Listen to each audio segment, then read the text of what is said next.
Sheryl, your perspective is so important. What a great resume you have. Thank you for being here tonight, Sheryl.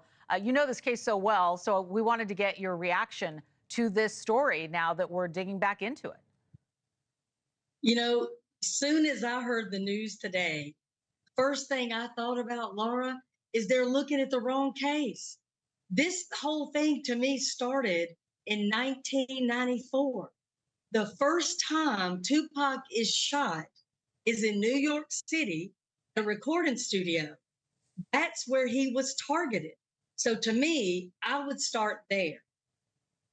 Did your investigation include Sean Combs back then when you were working with Tupac's mom? Yes. And the reason it did is the very night that I'm talking about. In 1994, at that recording studio, Sean Puffy Combs was there. And, you know, if you look at what occurred, Tupac gets into an elevator and is shot 5 times, which they are calling a robbery. Well, you and I both know you ain't got to shoot somebody 5 times to take their jewelry and their money. Right. He is literally a fish in a barrel. And when they start shooting at him, you know, Sean Puffy Combs and his entourage of 40 are unharmed, unthreatened. How does that make sense to anybody? That one person is going to be robbed and not the other 40. Who would have had more money and jewelry? 40. Right. But that's not what happened.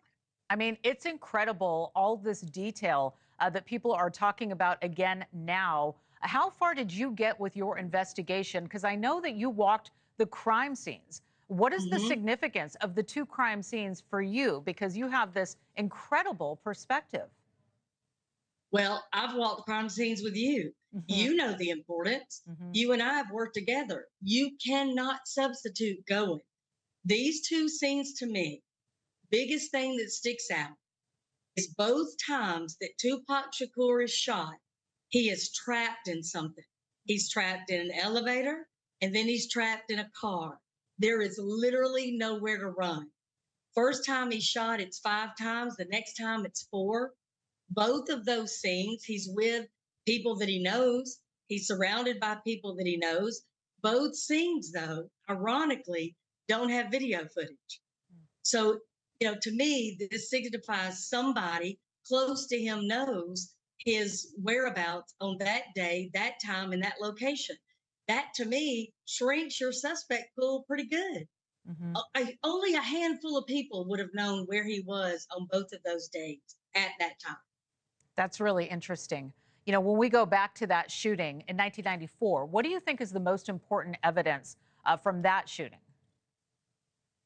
You know, when I went to Vegas, I met with Frank Collada, a mafia hitman. And Frank told me, he said, if you're sitting at a table, you don't know who the mark is, you're the mark.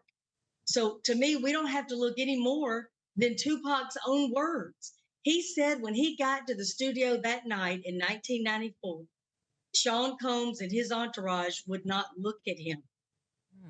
He knew that was not right. It gave him that feeling that something is up. Well, when you won't look somebody in the eye because you know what maybe, you know, is coming down, that tells you right there. Later, Tupac himself said Diddy was the mastermind of that 1994 shooting. Wow. Wow, wow. Why do you think this is happening right now? Why are we hearing more? Is it because Diddy's back in the news and these allegations are out there and now he's in jail or a detention center being held? Do you think that's why this is all happening now? Now people feel safe to come out? They feel safe. When he was denied bond the second time, look what happened with the women. We went from 11 victims to over 120. And I believe that number is going to quadruple.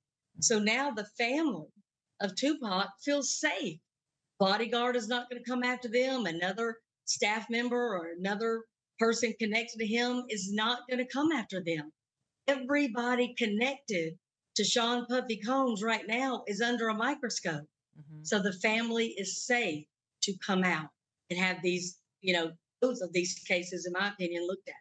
Thanks for watching. Go to joinnn.com to find NewsNation on your screen. And don't forget to click the red subscribe button below to get more of NewsNation's fact-driven, unbiased coverage.